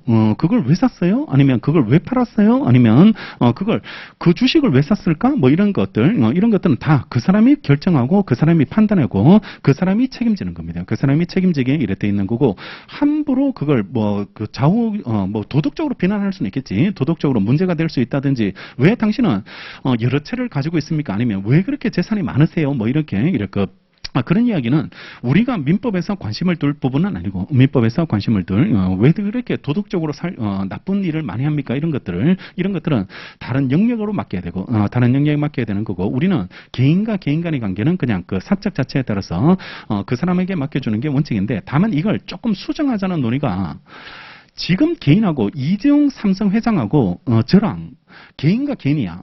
그러면 사적 자치 게임이 안 돼. 이거는 게임이 안 되는 그런 문제가 되니까 그러니까 여기는 조금 더 수정을 해줘서 사적 자치를 조금 보완해 줄 필요가 있다라는 거 이런 것들이 나타나게 되고 만약에 뭐 그 대기업 회장님이 야 얘 잘라 뭐라고 한다든지 아니면 쟤를 내보내 아니면 쟤한테 그 월급 주지 마라고 한다든지 뭐 이런 식으로 하면 그쪽에서는 그 사람 말이 최고일 수 있지만 그런 것들을 사적 자체나 이름으로 개인을 억압하는 수단으로 활용하는 걸 버려두면 안 될 거 아니에요. 그러니까 그걸 수정하자는 의미가 현대사회에서는 나타나게 되는데 근데 이거는 말 그대로 예외고 그냥 대원칙은 민법은 사적 자체입니다. 개인한테 맡겨두는 거 이게 원칙적 태도로 기억하시면 되고 그리고 두 번째가 일반 사법이라고 돼 있죠.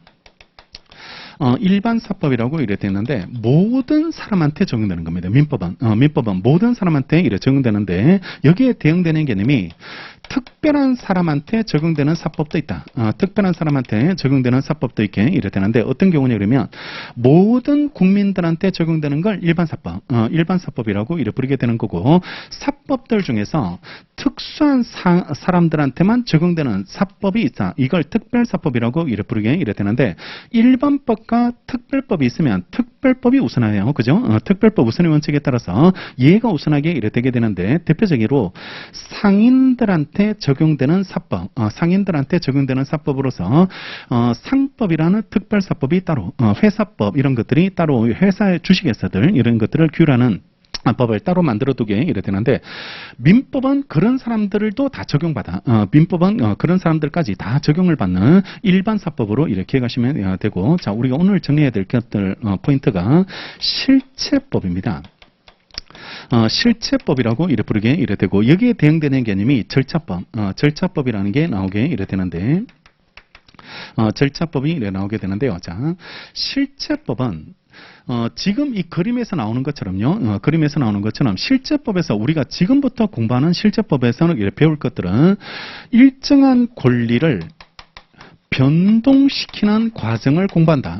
변동시키는 과정을 이렇게 공부하게 이래 되는데 법학에서 변동은 세 가지를 합친 말입니다. 세 가지를 합친 말인데 어떻게 권리가 발생하게 되고 어떻게 권리가 변경되게 되고요. 변경되게 되고 어떻게 권리가 소멸되게 되는지 소멸하게 되는지 이걸 합친 말을 변동이라고 부른다. 변동이라고 한 단어로 이렇게 표현하게 되는데 자 계약을 체결하는 순간 권리가 발생해. 아까 말했지만 얘는 돈을 받을 수 있는 권리가 발생. 얘는 등기와 인도를 받을 수 있는 권리가 발생하고 그리고 변경 돈 받고 등기를 넘겨주면 소유자가 바뀌죠. 소유자가 바뀌게 되는 변경이 되는 거고 소멸.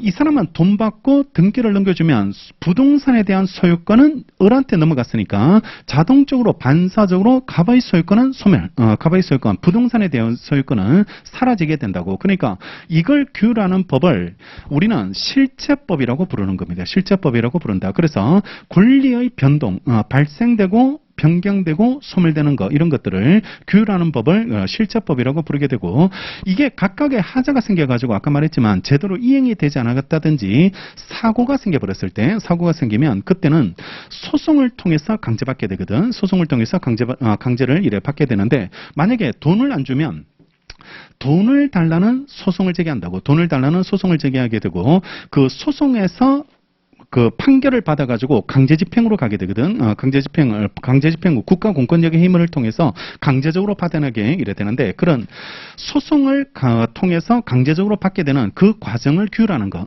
그 과정을 이렇게 규율하는 법을 절차법이라고 부르고 민법에서는 민사소송법이 적용되고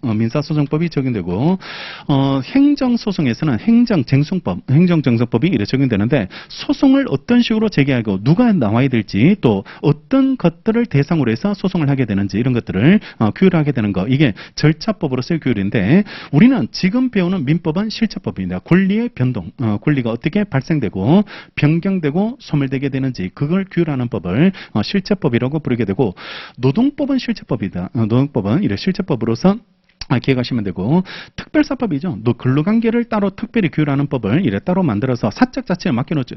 근로관계를 사적 자치에 맡겨놓으니까 옛날에 어떤 문제가 생기냐 그러면 휴가 없어. 휴가 없고 막 그다음에 막 사람들이 죽어나가. 여기서 막 일하는 사람들은 암에 걸리고 그리고 백혈병 걸리고 그다음에 일하다가 쓰러져서 죽어버리고 뭐 이런 식으로 하게 되니까 사적 자치거든. 나는 월급 줬고 지가 하러 왔으니까 나는 그냥 일을 시켰을 뿐이거든. 그러니까 거기에 대해서 내가 왜 책임을 져야 되냐고 말하는 순간 이게는 사적 자치라는 이름으로 노동력의 착취나 이런 것들이 생겨나게 되니까 이거는 좀 다른 규율이 필요한 거야. 다른 규율이 이래 필요한 거고 그런 걸 목적으로 해서 따로 뽑아낸 거죠. 그쪽도 개인 아닌가요? 회사하고 근로자도 개인과 개인이지만 그거는 다른 규율이 필요한 거라고. 다른 규율이 이래 필요하고 그러면 관점 자체를 그거는 다른 목적을 위해서 만든 법이라고. 다른 목적을 위해서 근로자의 인권들 그리고 근로관계들 이런 것들을 최소한의 기본적 인간의 존엄과 가치 이런 것들을 위해서 만든 노동상권 이런 것들 파업할 수 있는 권리 이런 것들도 헌법에서 보장하고 있는 그 권리를 보장해주기 위해서 만든 법이 노동법이라고. 그러니까 그런 것들은 조금 더 좀 사적 자체를 수정해 들어가는 그런 관점에서 이렇게 바라볼 수 있도록 이렇게 그래 보시고 여기는 일단은 개인과 개인은 다 평등함을 전제로 해서 그런 것들은 따로 이렇게 규율하는 법을 따로 만들어주게 이래 되는 거고 힘의 균형이 안 맞는 대표적인 경우가 또 집주인하고 임차인들입니다. 집주인하고 임차인들 이런 사람들도 힘의 균형이 맞죠. 임차인들하고 집주인하고 같은 선상에서 같은 요구를 할 수 있는 그런 대등한 지위가 아니거든. 대등한 지위가 아니니까 아무래도 부당한 요구나 이런 걸 할 수 있는 이렇게 받을 수밖에 없는 이런 그런 문제가 생겨날 수 있으니까 그걸 수정해 들어가는 특별법을 따로 만든 거고 그게 주택임대차보호법이라고 해서 그 특별법이 따로 만들어져 있게 이래 되는 거죠. 그러니까 각종 특별법이 문제가 생기면 이자 제한법 이런 것들 돈을 빌려줬다고 해서 이자를 막 마음대로 이래 막 받게 한다든지 아니면 폭리행위를 이래 취하는 거 이런 것들도 민법으로 규율할 수 있지만 그걸 사적 자체를 그대로 맡겨두면 안 되니까 그걸 수정하기 위해서 만든 법 그게 이자제한법이라는 특별법을 이래 만들게 되는 거죠. 그러니까 그 관계를 잠시 이렇게 수정해 들어가는 법들이 막 수천 개가 만들어져 있는 거예요. 수천 개가 만들어져 가지고 그런 것들을 규율하는 것들을 많이 이래 만들어두게 이래 되는데 일단 베이스는 이걸 다 베이스로 해서 만들어지는 겁니다. 민법의 원리들 이런 것들을 베이스로 해서 만들어지게 될 테니까 아마 노동법을 공부할 때도 아마 이걸 조금 더 가미해가지고 이렇게 이해해 보신다면 그러면 이렇게 변형해서 수정해서 나오고 있구나라는 거 판례 법리들 이런 것들을 말하게 되고 원칙은 그러니까 자꾸 원리를 강조하는 이유는 많은 판례를 봐야 되거든. 우리가 많은 판례를 이렇게 공부하게 되고 많은 내용들을 이렇게 숙지해야 되는데 근데 대법원에서 판결을 할 때 기본 사상은 하나의 흐름이 있더라고. 하나의 맥을 이래 가지고 이래 판결을 하게 이래 되게 되는데 그러니까 그게 일단은 대원칙은 사적 자체라는 기본 마인드를 가지고 판사님들은 판결을 하게 되거든. 판결을 하게 이래 되게 되니까 그러니까 형법이나 어떤 행정쟁송과 같은 그런 법치주의를 이루는 어떤 공법 관계는 공법 관계와 다르게 여기는 기본 마인드가 사적 자체라는 마인드를 원칙으로 해가지고 판결을 이래 하게 되더라고. 그러니까 같은 입장에서 많은 판례들이 나오고 있다는 거 이런 것들을 강연의 입장에서는 그런 걸 만들어주고 싶은 거야. 그러니까 이걸 판례를 바라볼 때 그냥 무작정 외우지 말고 그냥 이런 시각을 가지고 판례를 바라보면 암기 부담을 줄일 수 있고 이해가 되는 거야. 이해가 이래 되니까 그러면 원리를 이래 알게 되면 그러면 많은 암기를 이래 좀 줄일 수 있지 않을까 그런 관점에서 이래 살펴보게 되고 오늘 정리하는 거는 이 권리 변동을 설명하겠습니다. 권리 변동을 이래 설명을 하게 이래 진도상으로는 원래는 이 3페이지 보고 4페이지로 넘어가서 이렇게 진도로 나가야 되는데 여기를 먼저 설명하고요. 여기를 먼저 설명하고 다시 돌아와 가지고 앞부분을 이래 설명하는데 권리 변동을 규율하는 페이지가 118페이지. 118페이지 보겠습니다. 118. 118페이지 가 보시면 118페이지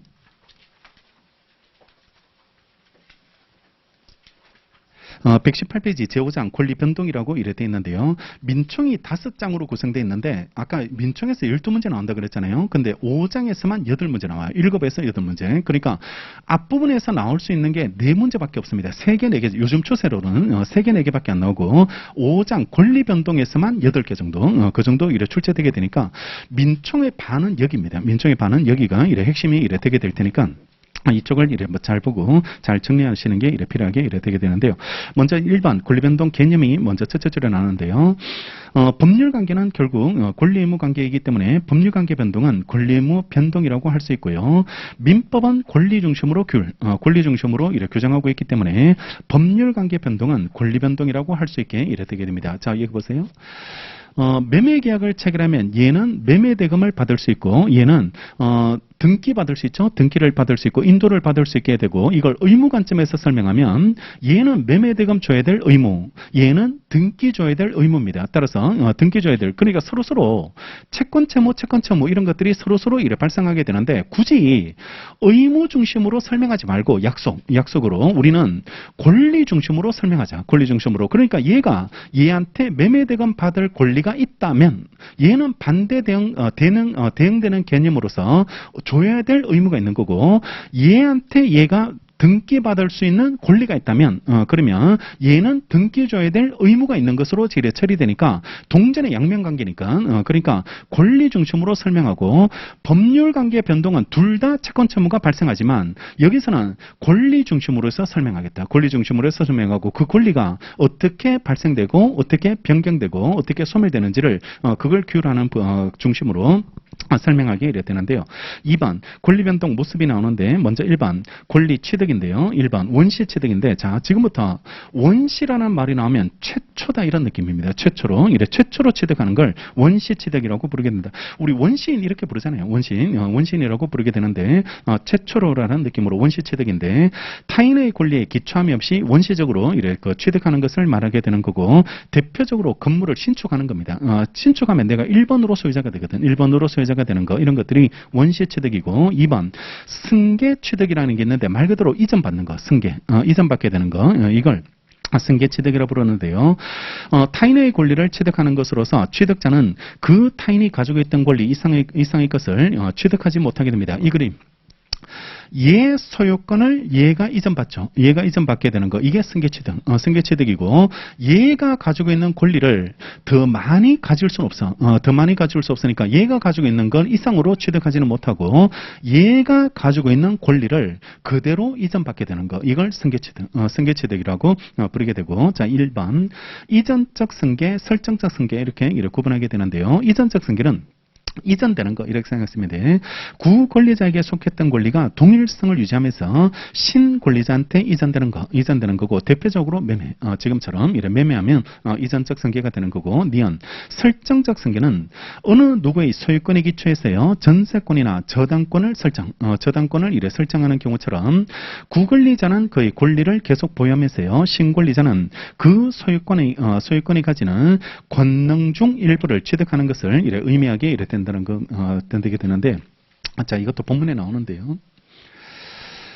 내가 이 집에 대한 소유권을 이렇게 가지고 있으면 이 소유권이 세 가지 힘으로 구성된다. 세 가지 힘으로 구성되게 되는데 일단은 소유자는 사용할 수 있는 힘이 있고 그 다음에 그 사용을 통해서 이익을 받을 수 있게 됩니다. 이익을 이래 받을 수 있게 되는 수익 권능을 이래 가지게 되는 거고 이익을 받는다 할 때 이익할 때 익자고 숫자는 받을 숫자를 써요. 받을 숫자를 써서 수익이라는 게 이익을 받는 거고 그 다음에 팔 수 있다.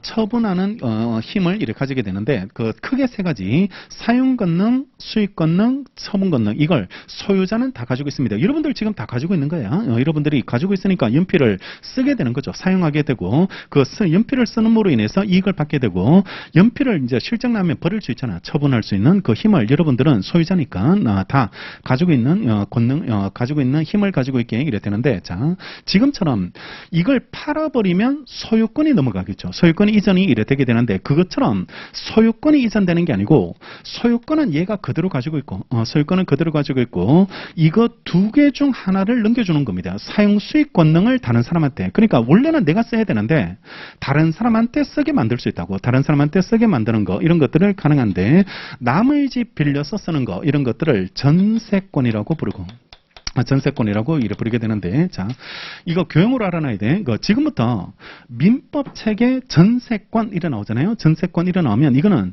등기하는 거 이래 생각하세요. 등기하는 거. 그러니까 물권법으로서의 전세권 이렇게 기억하시고, 등기하는 전세권을 민법에서는 전세권 이렇게 부르고, 나는 지금 전세 살거든. 전세 살게 되는데 등기 안 한 전세거든. 등기 안 한 전세들. 그러니까 사람들이 전세 살지만 등기 안 했다라고 하거든. 등기 안 했다고 하는데 그거는 그냥 임대차입니다. 임대차고, 아까 말했던 주택임대차법법의 적용을 받는 거. 주택임대차법법의 적용을 이렇게 받게 되는 거고, 등기까지 하는 전세권은 민법에서 전세권입니다. 민법에서 전세권이니까 지금부터 책에 전세권 이렇게 나오면 등기돼 있다 이렇게 가세요. 등기돼 있는 거, 이런 것들, 전세권 등기돼 있는 거를 생각해 두시면 이래 되게 되는데, 자 보세요. 요즘 전세가 좀 낮아지긴 낮아지는데, 전세가 지금 강남이나 아니면 분당이나 이런 데 가보면 전세 금액이 막 10억을 넘어 10억을 이래 넘어갑니다. 전세금이 매매 가격은 막 30억씩 이렇게 하니까 전세금이 한 15억씩 20억짜리도 있죠. 반포, 거기는, 반포장인가? 거기는 한 20억 정도, 20억, 30억 이렇게 하게 되던데, 그러면 20억짜리 전세권을 설정해서 살게 되면 20억이라는 돈이 묵혀있게 되거든. 묵혀있게 이래 되게 되니까, 이게 집주인하고 다르게 전세 사는 사람들은 현찰 20억이야. 현금 20억을 이래 다른 집에다가 묻어두게 이래 되게 되는데, 그러면 20억의 활용 가능성이 떨어져 버리거든. 떨어지니까 이걸 하는 겁니다. 전세권 등기를 해놓으면, 그러면 이걸 담보로 은행에서 대출을 받을 수 있는 거야. 이걸 담보로. 왜냐하면 20억짜리거든. 이건 지금 20억짜리 값어치가 있는 그런 재산이기 때문에 이걸 담보로 해서 대출을 5억씩 이렇게 받아가지고 대출을 이래 받을 수 있고, 은행도 여기 20억짜리 전세권이 현금 20억이 거기 들어가 있거든. 그 부동산에 이래 들어가 있으니까, 그러니까 은행도 그걸 담보로 해서 대출을 해주는 겁니다. 대출을 이래 해주게 된다. 그러니까 사람들이 전세권 등기를 하는 이유는 그 목적이 있는 겁니다. 그 목적이 있게 이래 되는 거고, 이걸 담보로 활용하고 싶은 거야. 활용하고 싶은 그런 목적으로서 이런 것들을 설정하고, 임대차는 등기가 안 돼 있거든. 등기가 안 돼 있으니까, 그러니까 어느 은행에서 돈을 빌리려면 저당권을 설정하게 되는데, 저당권 설정하려면 등기가 돼야 되거든. 등기가 이래 돼야 되니까, 그러니까 등기가 돼야지 저당권이 이래 되고,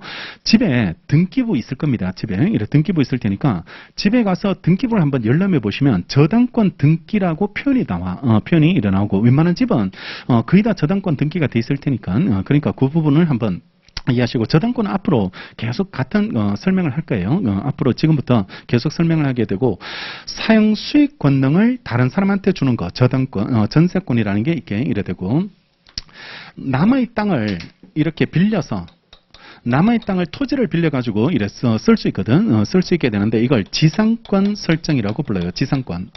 땅을 왜 빌리느냐 그러면, 여러분들 경부고속도로 이래 가다 보면, 경부고속도로 옆에 보면 광고탑 같은 거 이런 게 써 있고, 이천 쪽에 가보면 물류센터 있는 거 아세요? 쿠팡이나 이런데 물류센터 같은 것들이 경부고속도로 옆에 있게 되는데, 그쪽에 먼지가 하도 많으니까 농사가 안 돼. 그쪽은 농사가 잘 안 돼요. 그러면 어떻게 하냐 그러면, 땅 위에다가 물류센터 같은 걸 지어.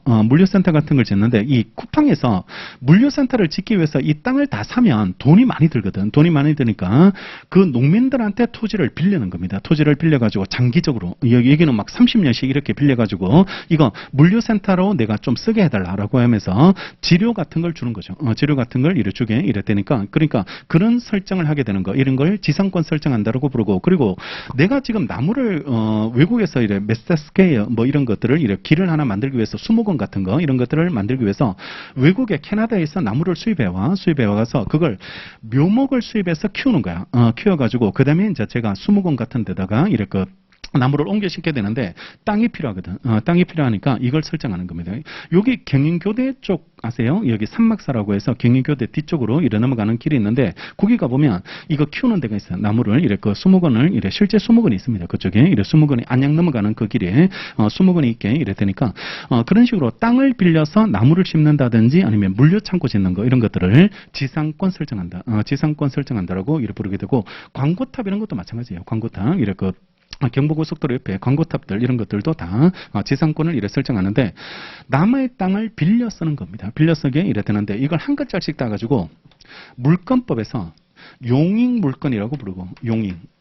용익물건을 이래 설정한다. 용익물건을 이래 설정한다라고 부르고, 그다음에 원래 소유자가 이거 팔아야 되죠. 부동산을 이래 팔아야지 이래 되게 되는데, 여기다가 저당권을 설정하면, 은행에다가 이래 저당권을 이래 설정하면 은행이 돈을 이래 빌려주고요. 돈을 빌려주고 이 부동산에다가 저당권, 아까 전세권에다가 저당권 이런 것들을 설정했는데 돈을 안 갚네. 돈을 갚지 않으면 은행이 팔아버립니다. 이게 경매로 넘어간다. 경매로 이래 넘어가게 되는 거고, 경매로 넘어가서 이게 부동산을 팔아버려서 은행이 돈을 회수해가는 거, 회수해가게 이래 되니까 처분 권능이 넘어오게 되는 거, 처분 권능이 넘어오게 되는 걸 저당권이라고 부르고, 이걸 우리가 담보물건이라고 부릅니다. 담보물건. 담보물건이라고 이래 부르게 이래 되는 거고, 담보물건을 통해서 담보를 잡는다 이래 부르게 되는데, 돈을 빌려주고 담보를 잡아두면 아까 말했죠. 여기서 돈을 안 갚았을 때 항상 문제가 생긴다고 법이 이래 관여하게 되는데, 근데 돈을 이래 빌려줬는데 안 갚는 사람이 나타났을 때, 그러면 계속 주세요 해도 돈을 안 줘. 그러면 소송을 제기해서 강제집행하러 가야 되거든. 강제집행해서 강제적으로 이래 받아야 되는 그런 문제가 생기는데, 이걸 설정해 놓으면, 은행에서 저당권 담보를 설정해 놓으면 그냥 바로 저당권에 의해서 경매를 할 수 있는 거야. 소송할 필요 없이 바로 이걸 통해서 바로 경매로 이래 넘겨버릴 수 있게 이래 되니까 절차가 하나가 생략되는 거죠. 절차가 하나가 생략되게 이래 되니까 빨리 회수를 할 수 있는 겁니다. 빌려준 돈을 이래 회수할 수 있게 이래 되는 거고, 여담으로 요즘 가장 문제가 되는 게 왜 깡통주택 이런 말 들어보셨나? 깡통주택. 그러니까 이게 이렇게 은행에서 돈을 빌려줘서 이렇게 회수를 빨리 해야 되는데, 이 가격이 계속 낮아지면 이게 안 되는 거야. 회수가 안 되면, 그러면 빌려준 돈을 못 받게 되는 거고, 그러면 어떻게 돼요? 은행이 부실이 되는 거예요. 은행이 부실이 되니까, 그러면 은행이 부실이 되면 이거는 굉장히 큰 위험이 이래 발생하게 되는, 이래 국민경제 전체의 위험을 이렇게 발생시키니까, 그러니까 부동산 가격을 왜 연착륙시켜야 된다 뭐 이런 식으로 해가지고 이걸 서서히 가격이 다운돼야 되는 거지, 폭락하면 안 된다든지 뭐 이런 식으로 나오게 되는 거죠. 그러니까 이런 것들이 다 맞물려 돌아가게 이래 되는 거, 그런 것들이 저당권을 이래 설정한다라고 부르게 되고, 소유권을 넘겨주는 이전되는 게 아니고 설정하게 되는 거. 전세권 설정, 얘가 소유자면서 계속 전세권을 설정한다든지 담보를 설정한다든지 이렇게 설정적 승계라고 이래 부르게 되고, 자 이거 알아야 돼. 이걸 합쳐서 용익물건과 담보물건을 합쳐서 제한물건 이렇게 부릅니다. 제한물건이라고 이래 부르게 이래 되게 되니까, 시험에 실제 여러분들 기출문제에 제한물건 이런 게 나온다고. 제한물건 이런 표현이 이래 나오게 되는데, 어려운 게 아니고 이런 것들, 저당권 이런 것들을 다 통칭해서 제한물건 이렇게 부르게 되니까, 전세권이나 뭐 저당권 이런 것들을 소유권의 어떤 권능을 제한했다라고 해서 제한물건이라고 부르게 될 테니까, 이 단어 자체를 이렇게 혼동하지 않도록. 그러니까 민법 총칙이다 보니까 여기 표현들이 안 나올 수가 없는 겁니다. 물권법의 총칙들, 공통분모를 뽑다 보니까 물권 이야기도 나오고 채권 이야기도 나오고, 간혹 가다가 가족법 이야기도 나오고, 약간의 가족법 이야기도 나오게 되는데, 대개는 재산법에 대한 총칙이거든. 재산법에 대한 총칙이니까, 그러니까 얘네들 이야기가 곧 나옵니다. 얘네들 이야기가 이렇게 한 번씩 나오게 이래 될 테니까 그렇게 알아두시면 이래 되겠죠. 알면 별거 없어요. 알면 별거 없는데, 이게 단어가 굉장히 어려운 그런 문제가 이래 되고, 이 민법을 어떤 교수님이 외국어로 쓴 그 수학책이다 이렇게 불러. 외국어. 그러니까 단어가 일단은 막혀. 단어가 막히고, 수학이 논리학문이잖아. 논리학문이니까 논리를 체계를 잡아야 되거든. 그러니까 단어도 알고 체계도 잡아야 되니까, 이게 두 가지를 한꺼번에 해야 되니까 굉장히 어려운 그런 문제가 발생할 수 있으니까 입문 강의를 꼭 들으시고, 전체적인 용어나 이런 것들을 빨리빨리 익숙하게 만들 수 있도록. 살면서 저당권 이야기도 잘 못 들어봐요. 우리가 실질적으로 우리가 돈을 직접 빌리는 게 아니고 부모님이 빌리잖아요. 여러분들 그 부모님이 돈을 빌려서 집을 마련하고, 돈을 빌려서 이제 장사를 하시고 이래 되니까, 그러니까 실질적으로 저당권을 모르고 살고 있다고 지금 우리가 모르고 살게 되는데, 근데 앞으로 곧 우리가 직접 돈을 빌려서 그 신혼집도 마련해야 되고, 가게도 열어야 되고, 그 기업도 해야 될 거 아니에요. 기업도 일을 하셔야 되고, 그런 문제가 되니까 우리가 앞으로 곧 접하게 될 문제입니다. 접하게 될 그런 문제라고 그렇게 생각해 두시면 되겠죠. 자, 그 다음에 동그라미 2번 특정상 승계, 포괄 승계가 있는데요. 특정 승계는 매매의 경우처럼요, 개개의 권리가 각각의 취득 원인에 의해서 취득되는 거 하나씩 넘어간다. 이렇게 기억하세요. 하나씩 넘어가는 거. 내가 가지고 있는 재산권 중에서 부동산 따로, 자동차 따로, 교재 따로, 뭐 시계 따로 이렇게 하나씩 팔게 되는 거, 이게 특정 승계라고 이렇게 부르게 되고, 대응되는 게 니은 전체적으로 넘어갈 수 있다. 이게 포괄. 포괄해서 전체적으로 넘어가는 거 이런 것들을 포괄승계라고 부르는데 하나의 취득 원인에 의해서 다수의 권리가 일괄해서 취득되는 거고 대표적으로 상속입니다. 상속이 포괄승계가 이래 되고 또 하나가 합병, 회사가 합병하는 거 이런 것들이 포괄승계가 이래 되네요. 회사가 합쳐지면 그 회사가 가지고 있는 인적 물적 재산이 한꺼번에 넘어가거든. 한꺼번에 이래 넘어가게 되니까 이걸 포괄승계라고 이래 부르게 되는 거죠. 자, 그다음에 오른쪽에 2번 권리 변경이 될 수 있게 되는데요. 권리가 동일성을 유지하면서 주체나 내용, 작용에 변경이 생기는 것을 말하고 기억, 주체가 변경되는 게 권리승계, 권리승계가 주인이 바뀌는 거죠. 주인이 바뀌고 그 다음에 니은, 내용의 변경은 물건 인도를 목적으로 하는 채권이 채무 불량으로 인해서 금전 손해배상 채권으로 이렇게 변하는 것이나 소유권에 제한 물건이 설정돼서 이런 단어가 툭툭 나온다고 갑자기 이래 툭툭 나오니까 용어가 낯설지 않도록 제한 물건들 이런 것들이 어렵지 않도록 느끼시고 소유권의 권능이 제한되는 거 이런 것들을 말하고 내용이 바뀌는 거고 그 다음에 D가 작용이 바뀌는 거 저당권 순위가 변경된다든지 임차권의 대항력이나 채권 양도 통지 이런 것들이 제3자에게 대항할 수 있는 게 작용이 바뀌는 거고 그 다음에 3번 권리상실 권리가 상실, 소멸되는 것은요 목적물, 멸실, 부셔지면 소유권이 상실되잖아요. 소유권이 상실되는 것처럼 누구한테도 쓸 수 없게 되는 거 이걸 절대적 소멸, 절대적 소멸이라고 부르고 매매로 인한 소유권 이전과 같은 상대적 소멸입니다. 상대적 소멸이라는 게 이거죠. 얘는 소유권을 잃었지만 얘는 소유권을 잃게 되지만 반사적으로 얘한테 넘어갔죠. 얘한테 넘어가게 되니까 상대적으로 대응해서 사라지게 되는 걸 상대적 소멸이라고 이래 부르게 됩니다. 개념들 이래 발생, 변경, 소멸이 이래 나타나게 되고 이 원인들이 뭘까? 어떤 원인에서 이런 권리 변동이 일어나게 되는지 그 부분을 봐야 되는데 10분 쉬었다가 여기서부터 정리하겠습니다.